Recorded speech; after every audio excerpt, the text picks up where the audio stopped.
All right, guys, this video is a little bit of a rant, so if I get a little passionate, don't mind me. But today we're talking about Canon.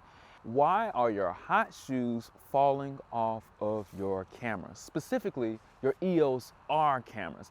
Now, I own a Canon R5 and an R6 Mark II, and the reason why I upgraded to the Canon mirrorless body is because I had been shooting with Canon for about, I want to say 10, 11 years prior, utilizing their EF system, now moving to their RF system with their RF mount bodies first, the R series, the EOS R6 and the EOS R5. Now, you mean to tell me years ago when we had DSLRs, early 2000s, SLRs in fact, had all these cameras that had hot shoes on them. I still got the Canon 80D, 70 Mark I, the 5D Mark II. All these cameras I've had for years. I just sold them recently, but they've never had an issue with their hot shoe mounts falling off the cameras. And the reason why I say this is because a lot of my subscribers really want to know, like, what is going on? Is this some kind of a planned obsolescence thing where you're just trying to put a little Easter egg in the camera for one bad day where the pro might have an issue with a wedding? This is not an issue that we've had in the past with DSLRs or SLRs for that matter. All the hot shoes have been tight. And for those of you who don't know what a hot shoe is, it's that electronic connection right at the top of the camera, right above the logo. As a matter of fact, that's kind of ironic because every time I look at the hot shoe, I look at the Canon logo, in which it reminds me of how frustrated I am of how Canon has now put this Easter egg, or I wouldn't even say it's an Easter egg, it's just like a planned obsolescence thing where the hot shoe falls off the camera. And I'm not saying it falls off directly. I have subscribers have said that the hot shoe has pretty much gotten loose to the point where it felt like it was about to fall off. And this happened to me as well. Now, my R5 was having issues triggering my flashes.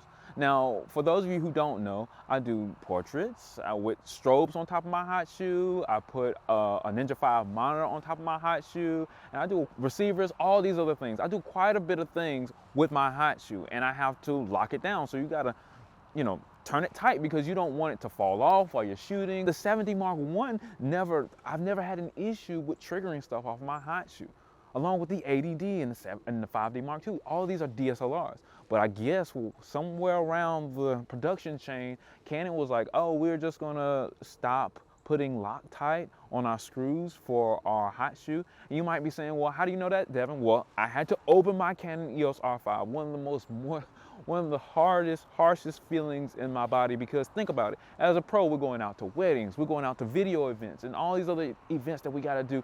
And when you're doing this as a professional, you have this burden that what if one thing could possibly go wrong? This is that same burden that most people feel when they see a photographer or they see a videographer with this big camera, because they know that it's nothing like their cell phone. Operating a camera is nothing like a cell phone user, so when they pull out their cell phone, they don't mind if something goes wrong. They don't mind if they can't understand how things work. Only if they just look behind the screen, they'll get what they need. But with professionals, we have this pretty much almost an impossible burden of making sure that everything goes right, and we have to rely on technology. It's not like a hammer where you can hit something, oh, if it doesn't work, we'll just change something, refinish, whatever. No, you have to get it right then and there. You gotta be on time, you gotta be super, super early to events like weddings and all this other stuff. And we don't really have any excuse when things go bad, we just get sued. So, all that being said, our cameras should still have the same functionality that they had in the past. So if my 70 Mark I and the 70 Mark II or the R5, they all have to have that same reliability. I don't want to go to one of my photo shoots or a wedding shoot and my flash doesn't work, because this is not something that we have backups for. As a pro, there's just some things that you don't expect to have to back up. I don't expect to have to back up a hot shoe. The reason why I use my R5 over my R6 is because of the applications and why the camera was made the way it was made. For example, the R6 Mark II is one of the only cameras in the Canon lineup that can shoot without stopping. I'm talking about video specifically. You can just hit the record button, you can go on forever. Now, I think this should have been implemented a lot earlier, like with the R5 with the firmware update Canon, but nevertheless, we have to roll with the punches. Now, we have two separate cameras that should be functionally equal, but they're not. Now I have one camera that's designed well for video, but the other camera that is a beast at video, but it's not designed well for video. The R5 does not do a good job in recording for long expanded periods of time, let alone the memory and the internal 8K, and then going to the Ninja. I love my R5, don't get me wrong, but it's just like there's a certain reason why we buy certain cameras, and I don't really want to use my hot shoe as much for my R6 as I do with my R5. Come to find out, my R5's hot shoe is now about to fall out. And now I had to go into that R5, and that is just so nerve-wracking when you got weddings on the line. You got all these things.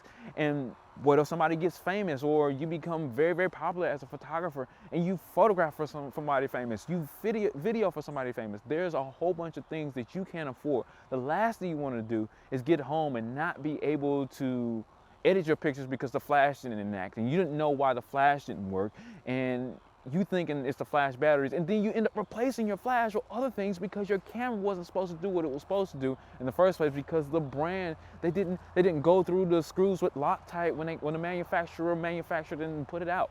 Like, all these things are very important, because imagine getting home and not having what you need, or not having the image quality that you need, which defeats the purpose of us purchasing this camera. Even though I can shoot natural light with my R5, and sometimes I do, that doesn't mean I want to shoot everything with natural light. I want to put my speed light on there sometimes without worrying about my speed light having a misfire because my camera wasn't designed correctly. And I really want to say camera wasn't designed correctly, because these things weren't ever issues before. These things weren't issues when we had the 7D Mark I or any other SLR in the past. But now when the EOS R comes out, and you think that Canon has mastered making hot shoes, it just seems like they have forgot about us, or it's maybe a planned obsolescence thing to make sure Canon gets more money off of you servicing your cameras. Now, I've heard in the past that people have gotten, I want to say, recalls, but think about it as a pro. There's only 2 certified Canon repair shops from Canon in America, point blank, period. One on the east, one on the west. So you got only 2 Canon repair shops that you can trust to go to, and then you want to talk about, oh my goodness, I gotta wait a week, 2 weeks, and I gotta pay all this money just because of something that they should have done in the past. It's almost like false advertising for me, because you have so many hundreds, maybe even thousands of cameras that had properly constructed hot shoes. And then you get out of nowhere a camera that you thought was an upgrade that has issues that you never thought it would have. So I just had to make this video to rant, because you gotta understand how infuriating that is as a pro in the industry, trying to make sure everything goes right for the client. Come to find out that Canon, under your nose, didn't put Loctite on all the screws. So now your camera's falling apart for no reason. Now you gotta be forced to go to your backup. Trust me, going to your backup is not a good feeling for a photographer. That means stress on the back end, because you gotta get this camera fixed, you gotta figure out why these things happen. The last thing you wanna do is get rid of stuff that actually works for something that should have been fixed in the first place. And now, on top of everything, Canon is coming out with now electronically charged new hot shoes that are giving you the ability to put the audio connections in the hot shoe now. So now that they have the audio connections in the hot shoe, sponsored by Tascam, I think Tascam is making the technology for this. Now they have hot shoes that have electronic connections. But you're telling me even the R6 Mark II and these newer cameras that have this newer hot shoe is having the same issue with the hot shoes, or just falling off and getting loose and doing whatever they want to? It's one of the worst feelings in the world to have a $500, $1,000 Atomos Ninja on top of your camera, screwed down to the hot shoe, to figure out your hot shoe is just going like this every time. And then you're looking at the camera logo and you're just like, Canon, you got me again. So Canon, if you can, be more cognizant of this.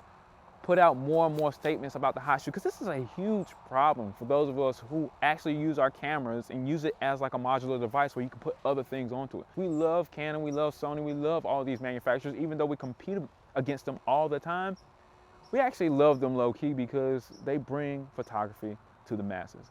Thanks for watching the video, guys. Links in the description below. Even though the R5, I didn't rave about it, and the R6, these are great, amazing cameras with the image quality and what they put out. If you want to buy them, affiliate links below, and stay tuned for the next video.